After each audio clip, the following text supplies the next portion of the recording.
Sinasampulan na natin itong mababang lugar. Tatam na natin siya ng kukunin natin na ganito 40 by 40 centimeter.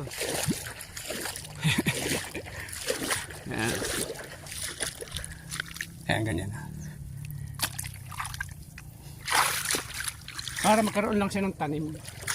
Hindi siya yung totally bakanting ganyan kasi maluwang din siya. Para magkaroon siya ng itsura din ba.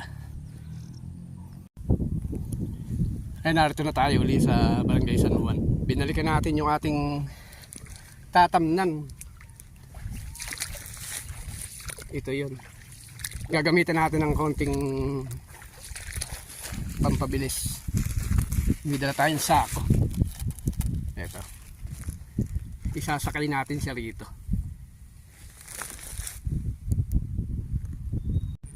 Ito yung diskarte natin. Hinihila natin dito sa sako na dala natin. Tsaka ngayon ikuha natin agad.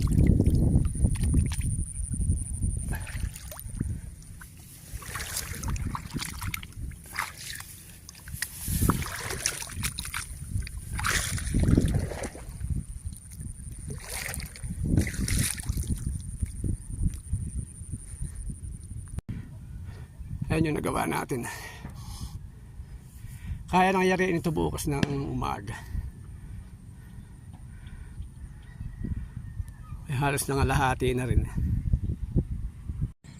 Ito, bumalik ulit tayo ngayong umaga rito. Tingnan natin kung mayayari natin ito. Medyo maluwang pa rin eh.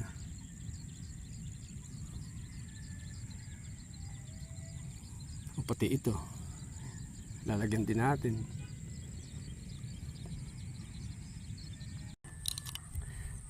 Ito, natapos na natin yung ating hinuhulipan dito sa pinakamababang lugar eh. Madalang lang siya pero may tanim na.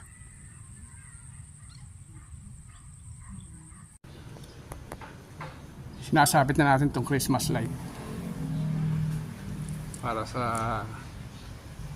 nalalapit na Kapaskuhan.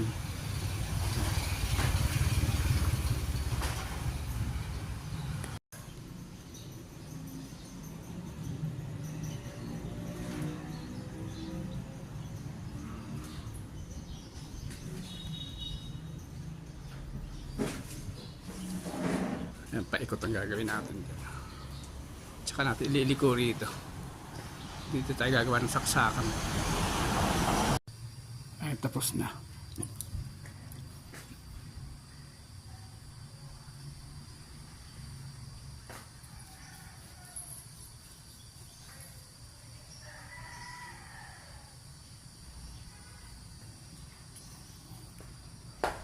Doon natin kinuha ng supply sa garahe.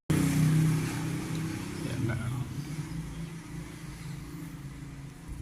Natapos na rin natin. Naayusin lang natin yung hindi pantay na yan. Doon natin ikinuha ng supply sa garahe. Ayan na. Ayan yung extension wire natin.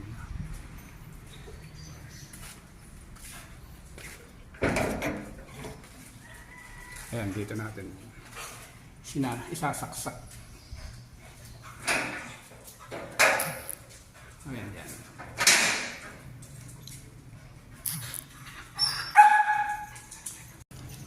Ito na yung mga ginawa natin kanina na isinabit natin. Mga Christmas light. Ilaw, ilaw. Ayan.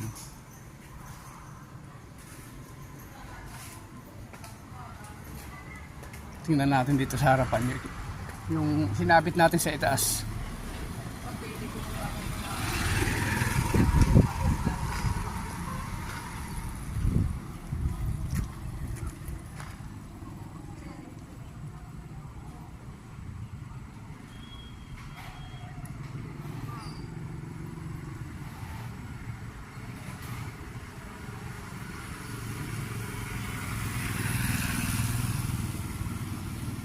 Matibay siya kasi halos Binigay lang ni Eugene yan dun sa galing ng Manila.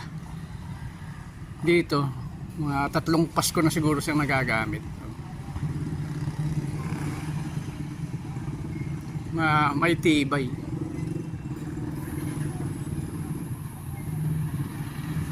Ito na yung ginawa natin kanina.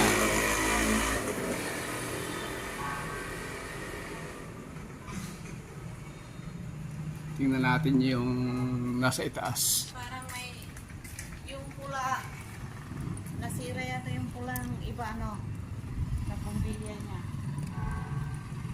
Hindi. Ayan yung ginawa din natin yung kanina.